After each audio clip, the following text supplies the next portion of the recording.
Hello again, everyone, and welcome to the Vintage Sewing Machine Garage YouTube channel. If you are not a subscriber, please feel free to hit the subscribe button, and then you can also hit the little bell symbol if you would like to be alerted when a new video is to be posted.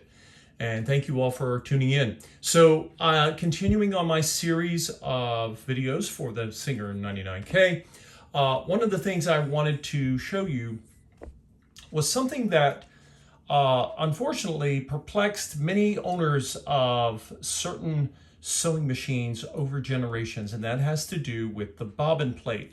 Of course, with any vintage sewing machine, you have a needle plate, which of course will cover the, it sits astride the feed dogs. The feed dogs obviously come up through there. This, of course, is your needle plate.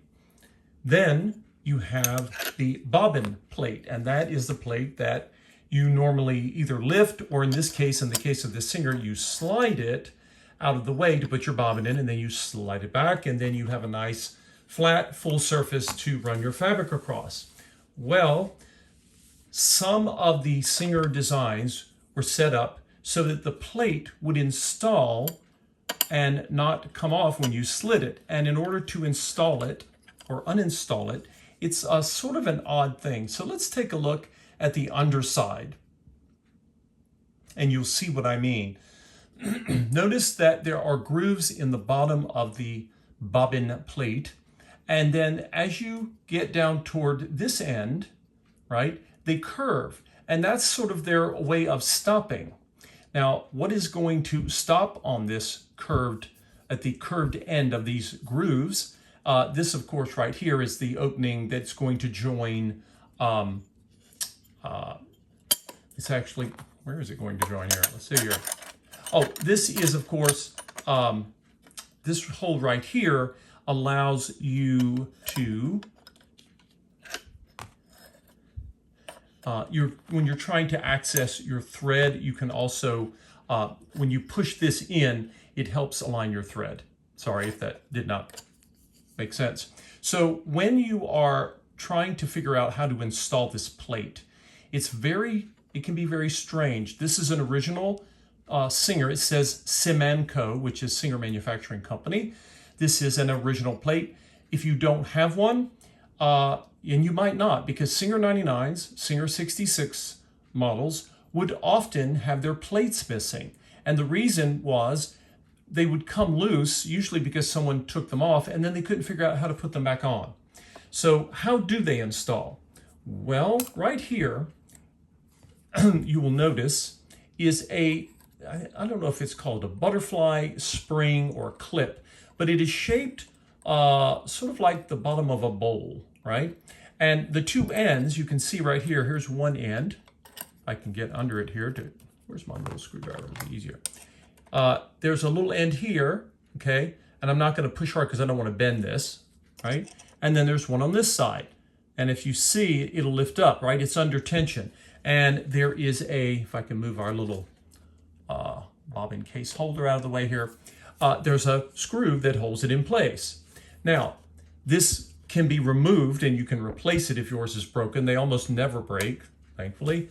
Now, those two ends, right? The two little ends that come up, think of them sort of like little ears that come up on the very end. Those are the two ends that are going to slide into the grooves I was showing you on the bottom of the bobbin plate. And when you look at it in profile, you can see why. It's perfectly shaped to hold those upturned ends of this, you can call it a butterfly clip or a spring. I'm not even sure if that's the right nomenclature, but never mind. So how do we install this? Now the manual will show you this, but it's not always easy to quite grasp with some of the old manuals. What you're going to do, you're going to hold it. Now you can do this from the front, right? I could turn the machine facing us, but I find it actually a little simpler to simply do it from this end. If I'm facing the machine from the side of the needle bar, I can see more of what I'm doing. In fact, if I let's lower the camera down and give you an even better view.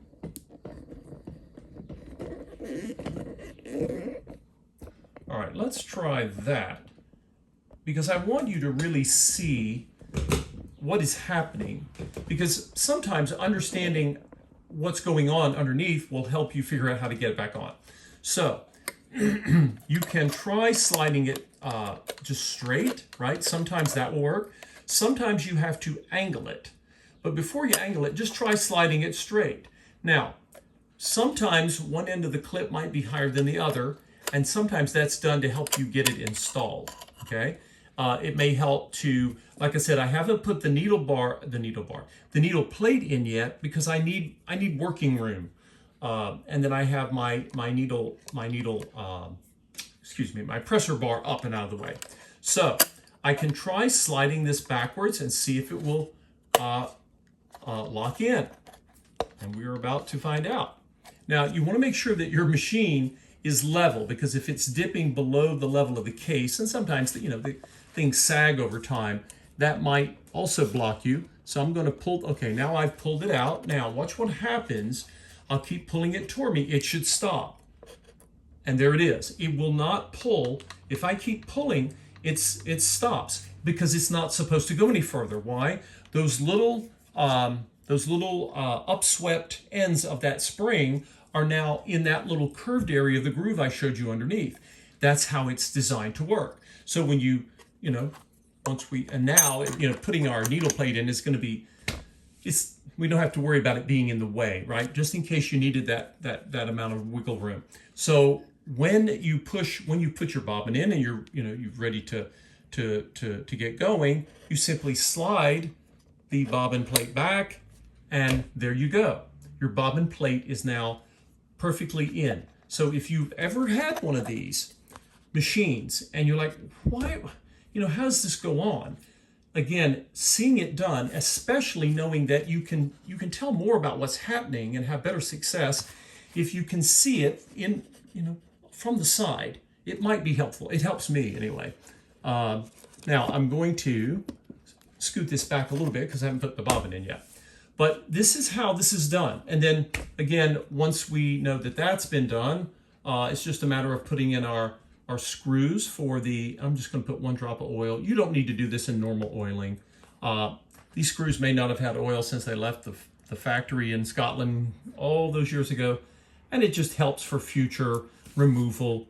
Again, this is a restoration task. It is not a normal maintenance task. You really don't need to. Some people go crazy with the sewing machine oil. There are just certain places you need to oil, and places that you don't. So I try to call that out when I'm doing this. I've just put these back in here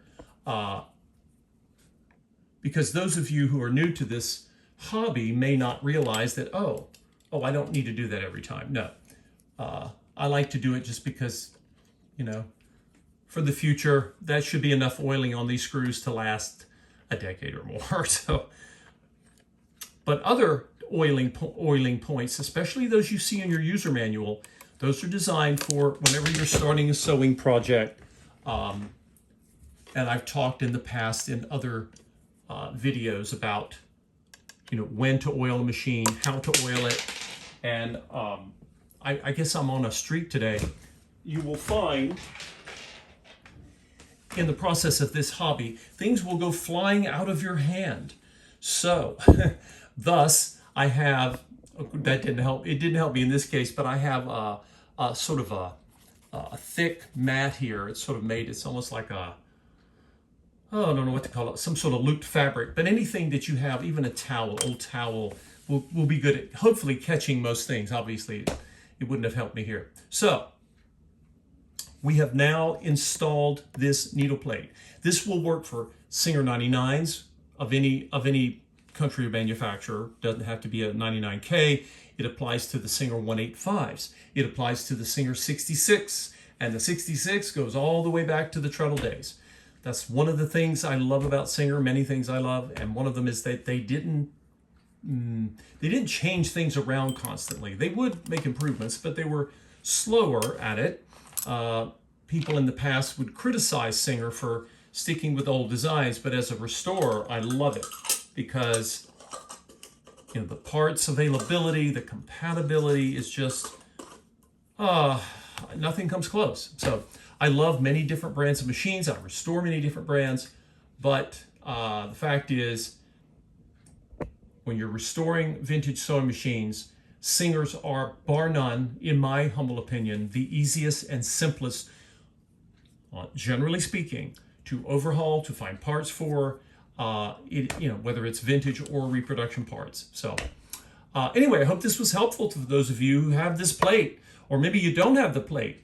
You can, by the way, if you don't have your plate, don't get rid of your machine. There are plenty of these available. You can get them as vintage parts, and it'll say Samanco on the back. That's how you know it's vintage. Or they even have reproduction parts, and they're okay. You know, they'll work. And sometimes the replacement will have sort of a brushed finish to it. But nonetheless, you can get a plate because you're going to need it, obviously, if you're going to do your sewing. So anyway, thank you all for watching. Just another helpful hint, hopefully, to happiness for you who are trying to get your machine overhauled, or just running, or just trying to get your sewing done. Thank you all for watching, and we will see you next time.